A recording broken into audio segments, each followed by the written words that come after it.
Hey guys, and welcome back to my channel. I want to say a special thank you to all the new subscribers that we've gotten. I appreciate your support.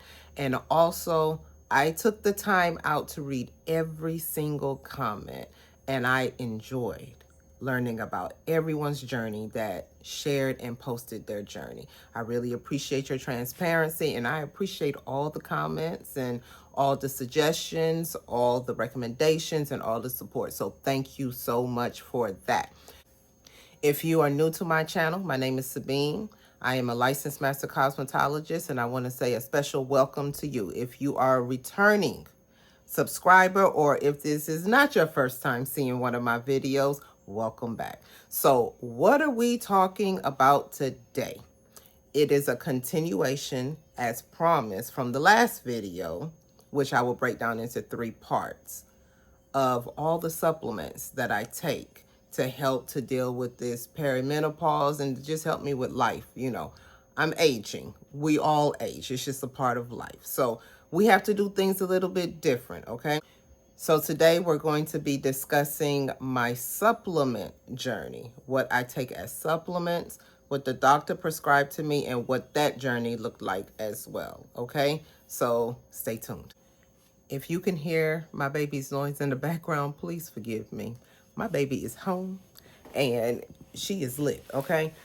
Okay, so it all started, let's start from the beginning. It all started from the last video when I was talking about my numbness, the tingling that I was feeling, the muscle weakness, which was the biggest thing that was like, I wasn't here for it, you know, as well as just other symptoms that didn't seem normal to me, you know, once I turned 40. It just wasn't sitting well. It wasn't rocking well with me, you know. So as soon as I got back from Northern California from working, I went to urgent care. That was my first thing that I did because I just didn't feel well.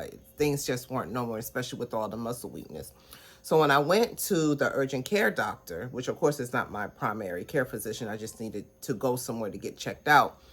She did all the tests that she could do, you know, and they couldn't find anything, thank God.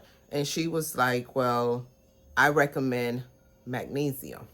Now, some of the people in the comment tracked it before I could even talk about my supplement journey, and you were spot on. The first thing the doctor prescribed me was magnesium. But the form of magnesium that she prescribed to me, was magnesium oxide, okay? Magnesium oxide does not go well with my digestive system. When I tell y'all, after the second dose, I want to say second or third time of me taking, I'm sorry for squinting y'all, the lighting. When I tell y'all, after the second or third dosage of that magnesium oxide that I was taking in like a tablet form, it was a chewable form, I had the runs, boo. Like I was in that toilet all the time. And I said, now something ain't right, Jesus. This is not right. So I went back and I read all the paperwork that she gave me with the magnesium, because I think I was taking like 200 milligrams or something like that. I'm not 100% sure. But when I took the magnesium, it gave me the runs. I ran back and I looked at the paperwork, and it said that if it's giving you digestive system, or if you have a loose stool, you need to fall back on it a little bit and take a smaller dosage. So I did that. But even in that, right, I was still getting nausea. I was just having weird symptoms. So I stopped taking it altogether. And I'm just not going to take any more magnesium. But I will say, once I started taking the magnesium oxide, that magnesium oxide, my symptoms did subside. They did. But once I stopped taking them, they came back.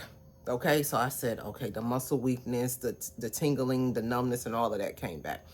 So I decided to go and see my primary care physician at that time, Dr. Gennady, okay?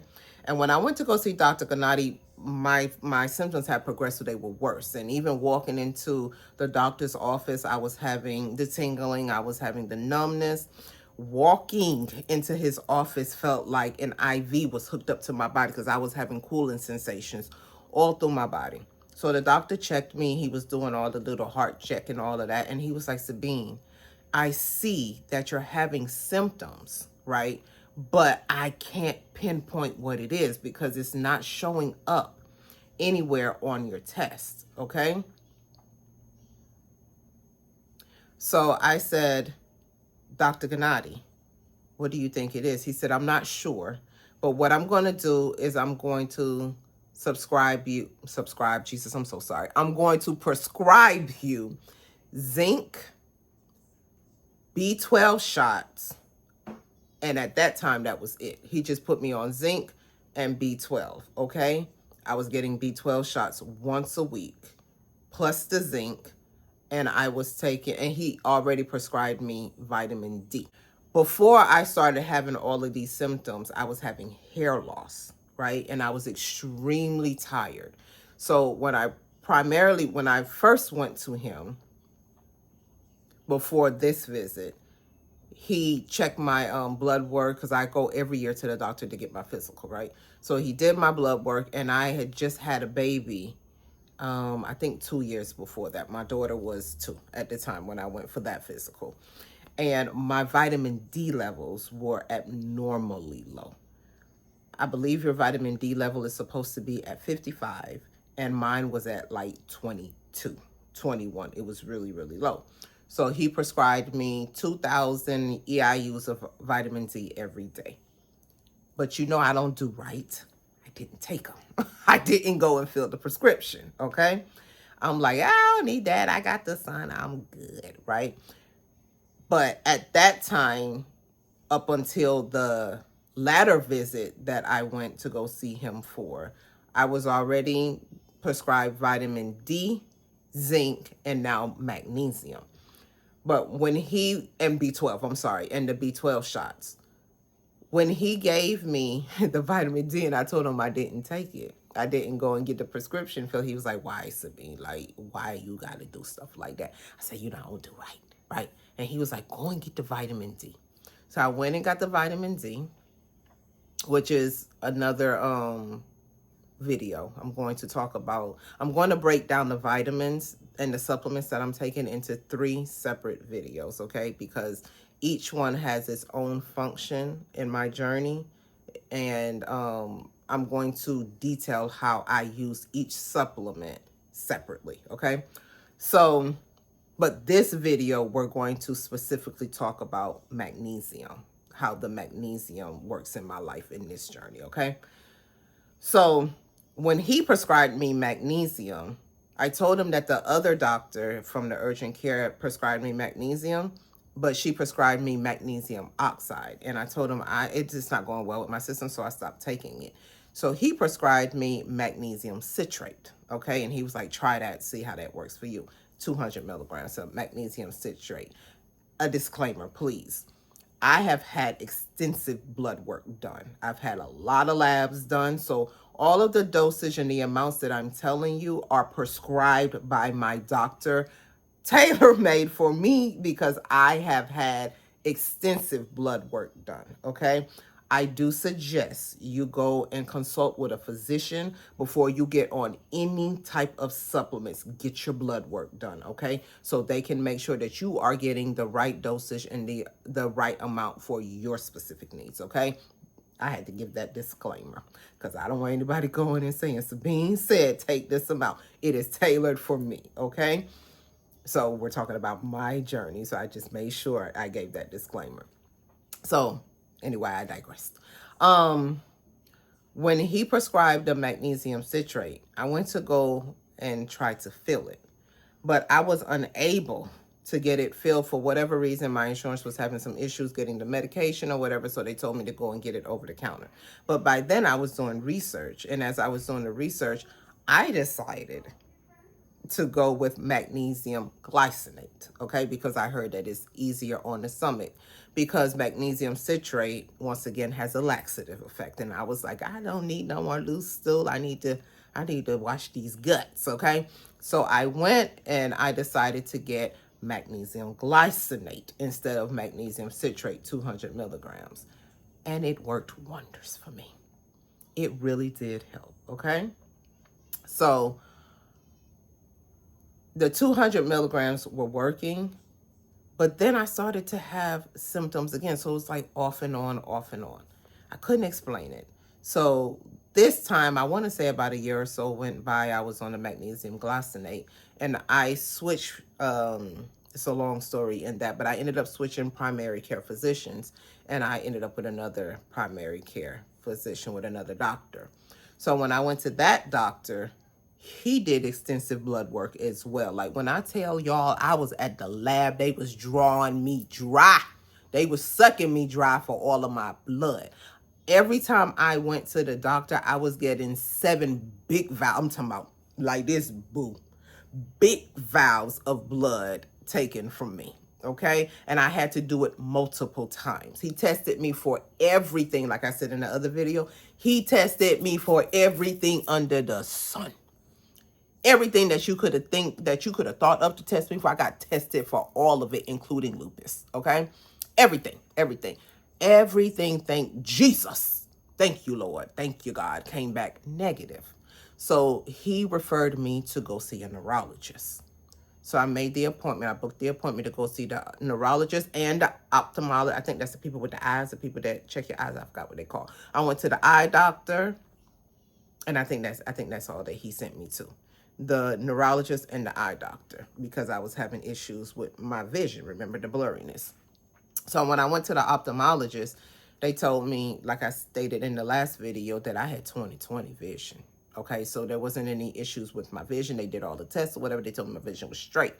So I told the ophthalmologist, I said, I think that's what you call them. Don't quote me, Jesus. Don't come for me. I think that's what you call them. But he told me, he said, what are you seeing and all? I said, I see a little floaty here and there or whatever. He was like, it's normal for you to have floaties, but if you start to see flashes of light and all of that, you need to come back because there's an issue. I said, but you know what, Doc? I did notice that when I take magnesium, all my symptoms and my blurriness and all, it seems to go away. And he said, how come you know so much about minerals? Why you know so much about minerals? I said, well, my uncle is a doctor. And he was like, oh, really? I said, yeah, my uncle tells me things, and he's been telling me to take magnesium. And also my other doctor, he recommended magnesium as well. But my uncle Awal, he practices in Haiti, was the one that told me try magnesium glycinate instead of citrate. And I was like, okay, cool. Plus I had done some research as well. I forgot to tell you about my uncle while I was doing the research, how he recommended it for me too. So he said, okay, well, if the magnesium is working for you, take it. I mean, what is it going to hurt? And I said, okay, and I continued to take it. But I've taken many different forms, which we're going to get into a little bit later. So fast forward, I ended up going to see the neurologist. When I went to the neurologist did a nerve test. She sent me for an MRI because of the headaches that I was getting and the blurred vision, as well as the numbness, the tingling. She needed to see what was going on with that. So when I went to go get the MRI, thank you, Jesus, once again, my MRI came out perfect. No stroke symptoms, no signs of strokes, nothing like that. The only thing that the MRI did pick up is I have really bad migraines. They were able to pick it up in the MRI, right? But from what I understand, migraines are hereditary in my family. My grandmother suffered from migraines, debilitating migraines that kept her in the bed a lot. Okay, I didn't know that until later on. My grandma has since passed. She's been gone for about 17 years, so I didn't know that type of thing. Okay, and I was my grandmother's caregiver, and I never realized that she was having migraines like that towards the end of her life. My sister, my older sister, she suffers from really bad migraines as well. We both are on prescriptions. I don't take mine. You know how I do. I don't take my prescription, but my sister actually does, and it helps her a lot. For my migraines, I do more natural things. I do essential oils and all of that, which we can talk about in another video. That has helped me extensively with my migraines, as well as hydration. Okay, so that's another video. We can talk about that another time, how I cope with my migraines. So she told me after she got all the tests back from my nerve tests, my MRI, I'm fast forwarding because it's a long story, from my MRI, the results from my MRIs, and as well as my nerve tests, everything was great. The only thing that she saw was I do get frequent migraines that can be quite challenging because they are severe. I do have severe migraines, as well as I have a mild case of carpal tunnel syndrome in my right arm, like the entire arm from my shoulder all the way down to my fingertips, okay? And it's not severe enough to where I have to have surgery, but I do have a mild case of carpal tunnel, okay? So she prescribed me magnesium as well and B12. And I just smiled. And she was like, "Why are you smiling?" I said, "I was already taking magnesium." She prescribed me 400 milligrams of what? Magnesium glycinate, what I was already taking. But I wasn't taking 400 milligrams. I was taking 200 milligrams a day, and I was breaking it up morning and night. So I wasn't taking enough magnesium. That's where the extra numbness and all that was coming from, as well as B12.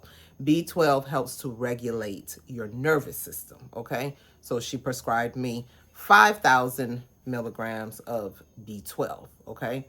So every day, like I said, I'll break down each mineral and not mineral, each supplement and how I use them in my journey and in my everyday routine. I'll break that down in separate videos because today we're talking about magnesium.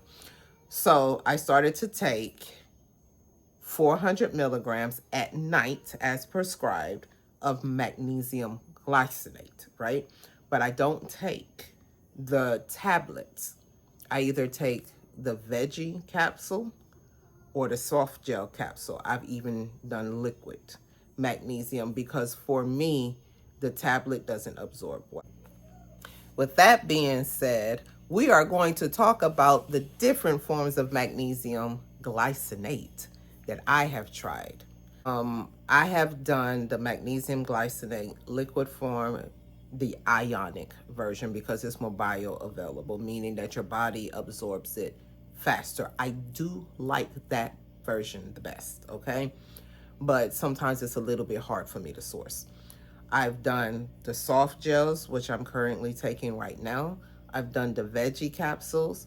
I've done the tablets. The tablets did not work for me, so I don't do those anymore. Forgive me for looking down because, I have to notate stuff. The brain fog is real for me, okay? So I forget stuff. I have to write it down. I've done the gummies and I've done the chewables. The gummies and the chewables, I stay away from them because they have a lot of additives in there and it has a lot of sugar. So I try not to really go that route, okay? But those are the different forms that I have tried. As far as supplements go, and remember, I have to take 400 milligrams and I take them at night because magnesium helps you to relax and it helps you with your nervous system, okay? I have seen significant results with the magnesium glycinate that I have been taking, okay? There are other ways that you can get magnesium as well, okay? One way is you get it through your skin. Magnesium does absorb through the skin, believe it or not. How do I know?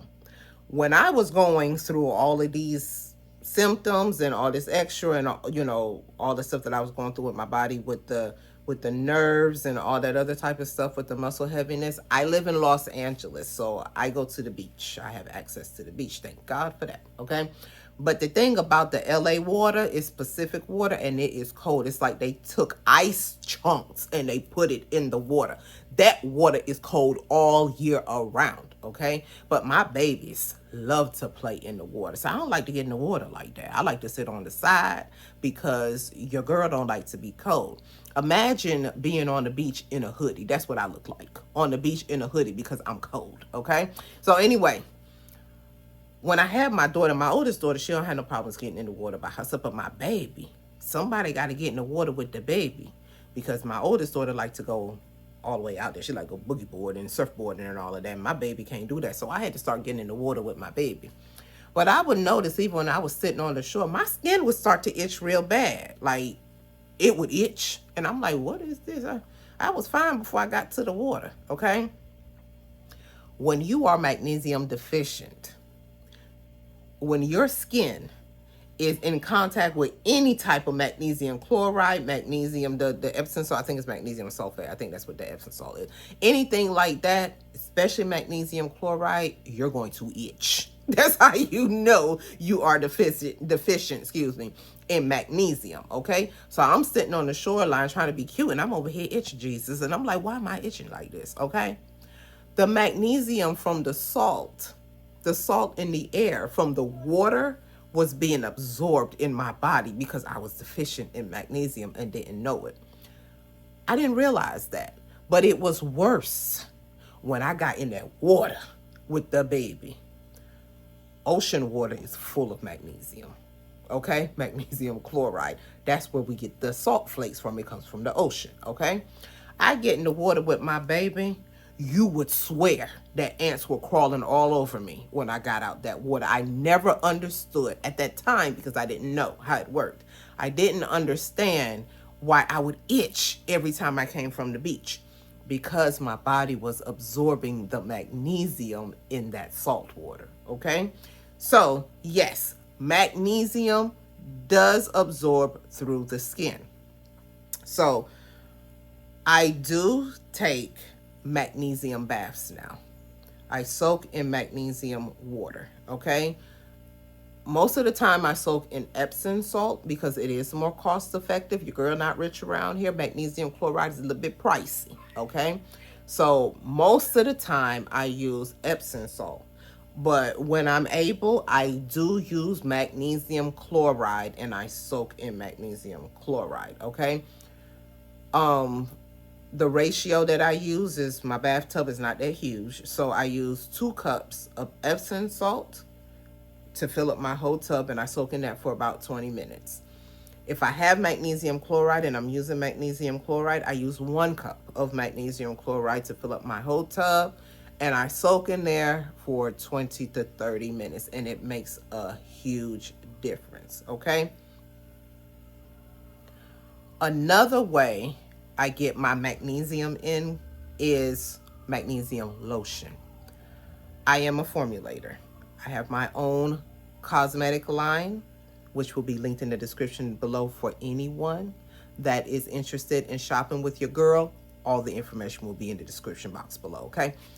I make a magnesium cream, a magnesium lotion that I put on my body almost every night when I take a shower at night. I'm pretty good at it because showers relax me, baths relax me. So I use it at night. If I don't get to use it, or if I don't get to really shower, I have to, if I don't have the time to shower that night, I rub it on my feet. I do put it on my feet at least, okay? But it is best for me to rub it all over my body because the magnesium absorbs better through the body. Okay, well, because my body has a bigger surface, so I'm able to get more magnesium when I get out the shower, fresh shower or fresh bath at night, which is a bonus because I do shower in the morning. Okay, I don't just shower at night. I shower in the morning, so I'm getting a little extra bonus time at night when I can shower at night as well. And I do use the magnesium lotion at night. When I formulate my magnesium lotion, I formulate it with magnesium chloride, okay? So it definitely helps. You can buy magnesium lotion over the counter. You can buy it online. Like, it's a game changer, okay? The next thing that I use, that I make to help with magnesium, with my magnesium absorption, is a magnesium spray, which they call, if I'm not mistaken, magnesium oil. The name is very deceptive because it is not in an oil form. It is actually a spray. It's a spray, okay? Or it's like a liquid form. It looks like water because all you're doing is taking magnesium chloride flakes and water, and you're mixing them together to make a magnesium oil. Which, like I said, the name is deceptive because it's not going to give you an oil. It's going to give you a consistency of water, okay? Because you can put it in your bath water, so you're going to get water. How do you make magnesium spray? Very simple. You take 1 part magnesium chloride, 1 part water. You dissolve it in the water. If you're having an issue with it dissolving, try heating it up a little bit until it dissolves. Put it in a spray bottle, spray it on your back. You can spray it in your forearm, on your ankles, and underneath your feet. For me, I can't spray it underneath my feet because it makes my feet crack and chafe for whatever reason. I don't know why it does that. It doesn't do well up under my feet. That's why I use magnesium lotion, because it has emollients in it when I formulate it to help it, I guess, to help protect my skin a little bit more, because for whatever reason my skin is sensitive. I also cannot spray magnesium chloride or magnesium spray directly on my chest because I break out. I don't know why. Everybody's situation is different, but for me, I cannot spray it directly on my chest. Okay, so just be mindful of that. Magnesium chloride is salt. It comes from the ocean. So it can have the potential to dry your skin out. So use it sparingly. Watch your skin. Pay attention to how it's affecting you, or if it is drying out your skin. If it is, just cut back on it a little bit, or use what I do.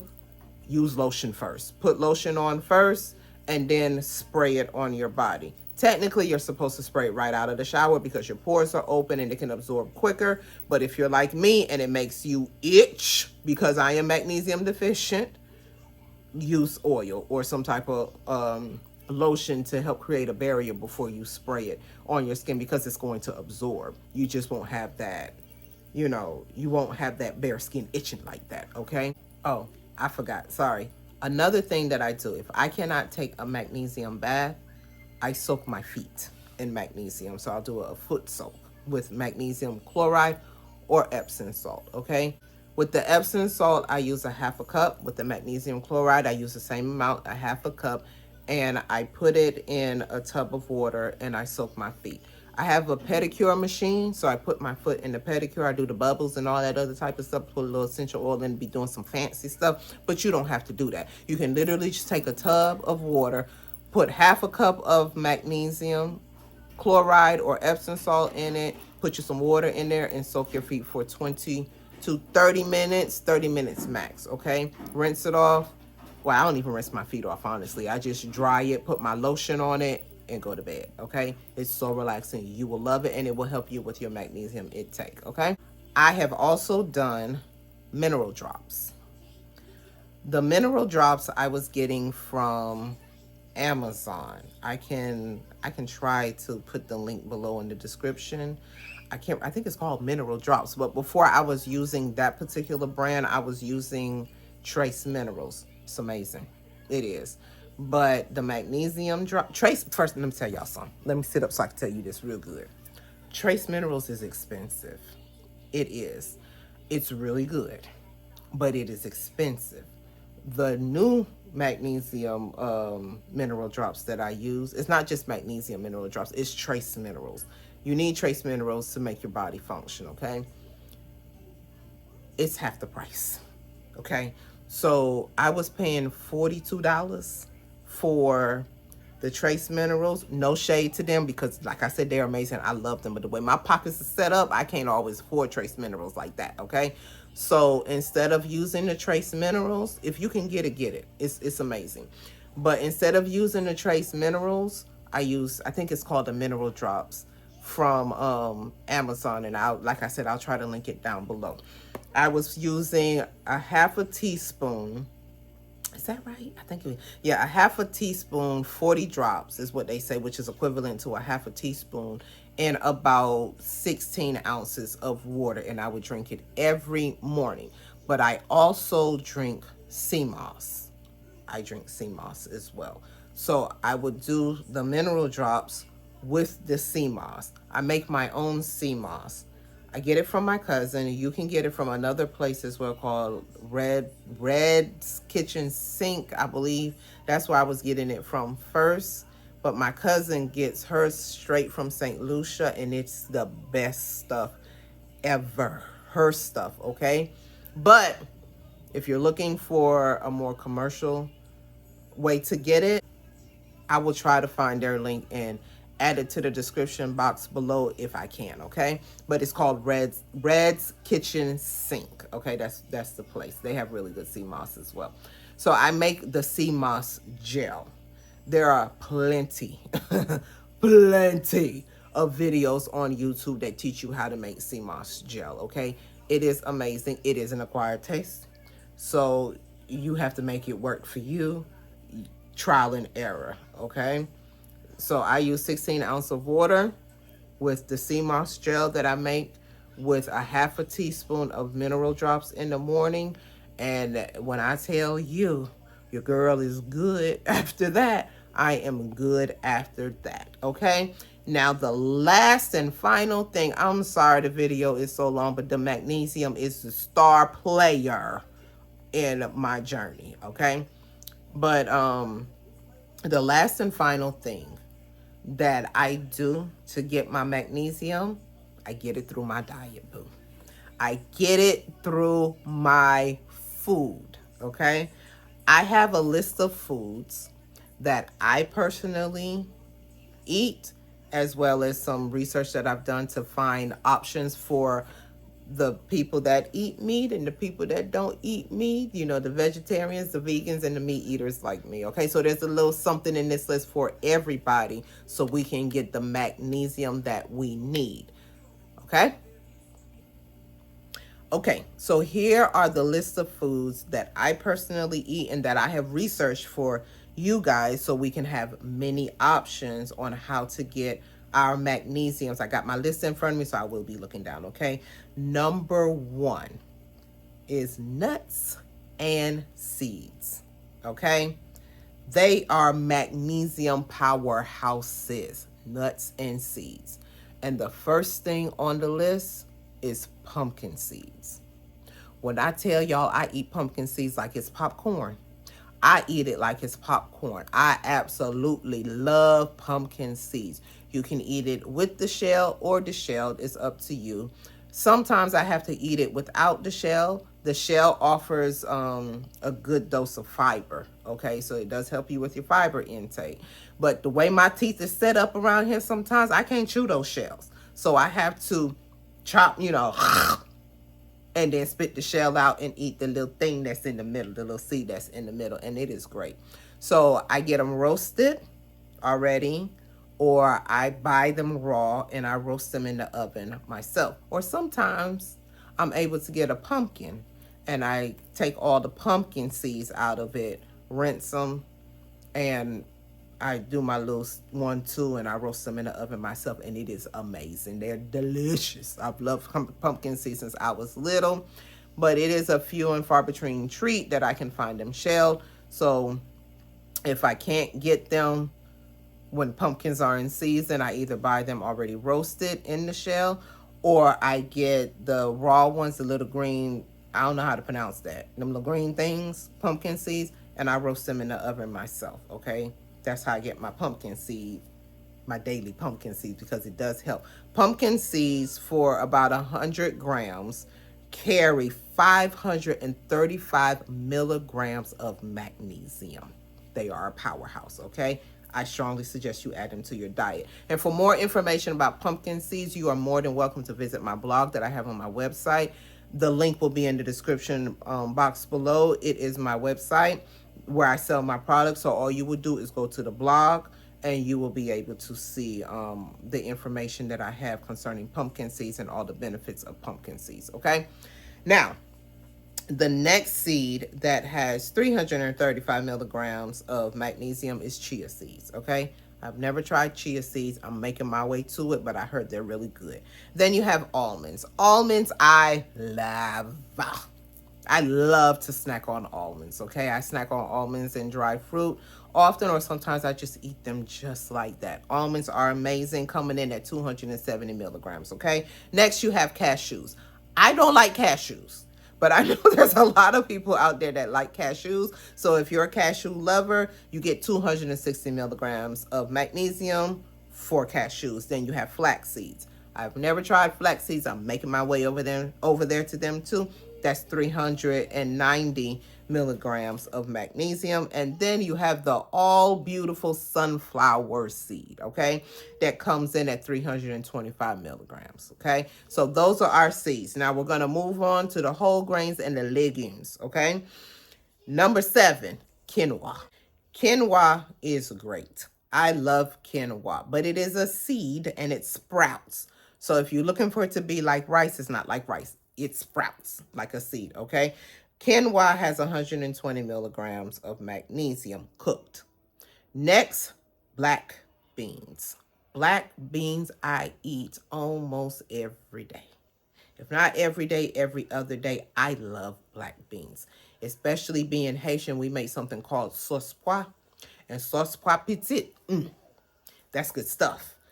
70 milligrams of magnesium cooked, okay? Lentils is next.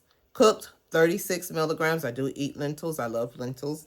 Brown rice. Cooked, 44 milligrams of magnesium, okay?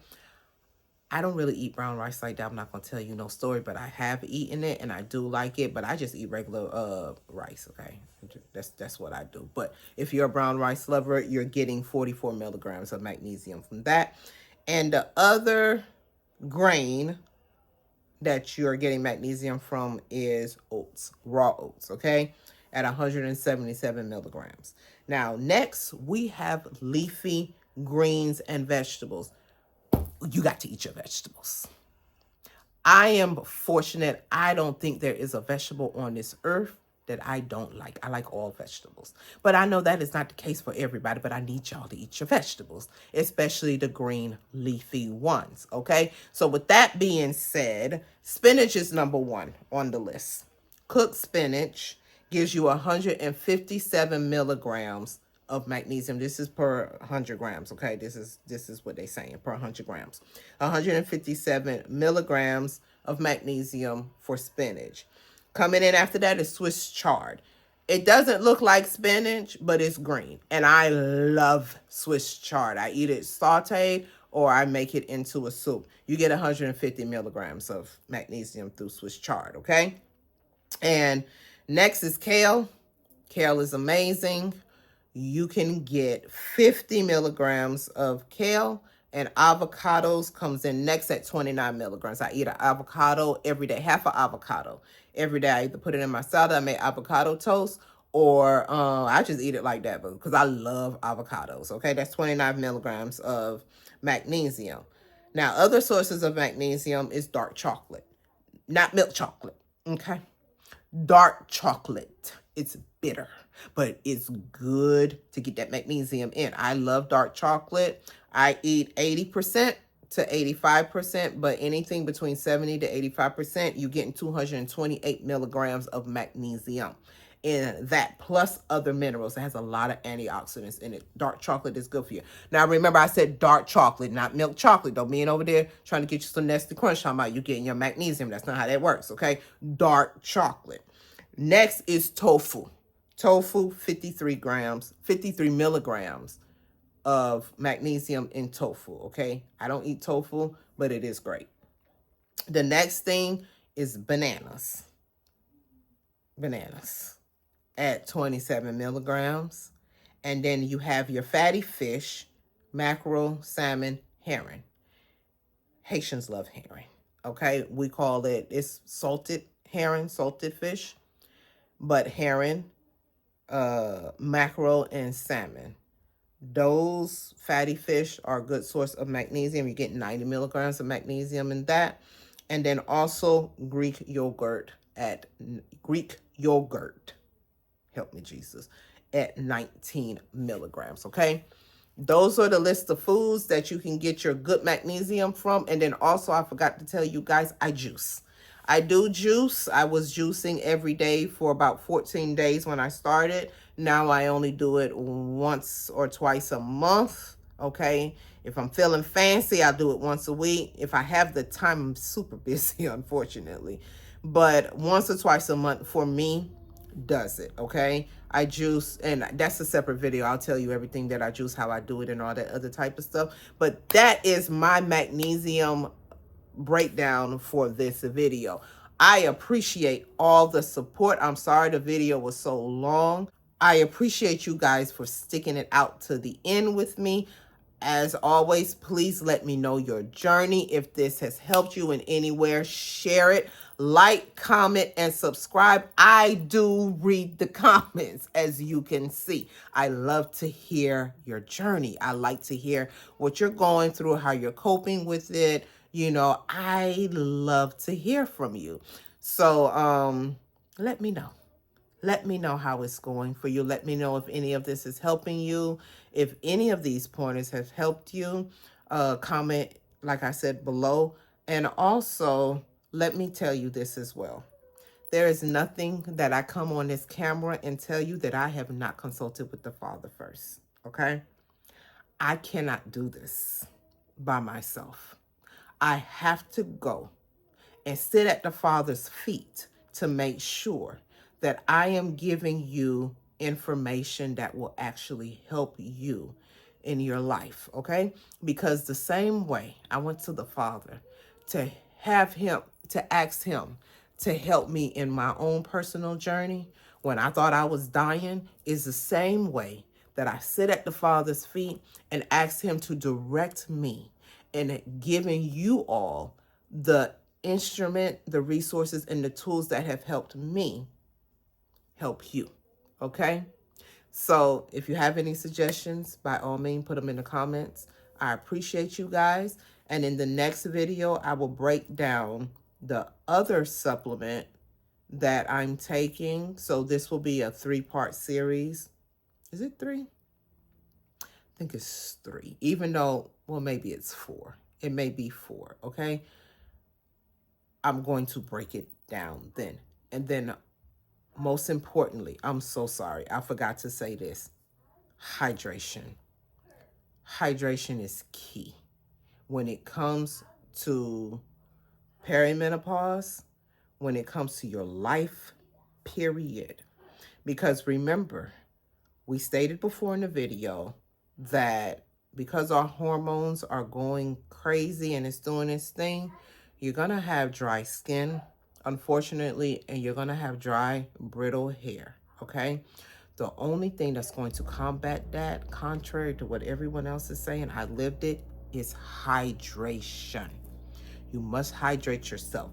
But hydration looks different than what we've been taught, because the only way you can hydrate yourself and your body absorbs it is you got to have electrolytes in that water, or you got to have some form of electrolyte in order to get the hydration to properly absorb in your body. So what did that look like for me? It looks like electrolyte water that I make myself and coconut water, okay? But that's a whole nother video as well. We'll talk about the hydration in another video. So I hope this helps. Once again, please like, comment, subscribe, share the video, and I will see you in the next one. You guys have a great day.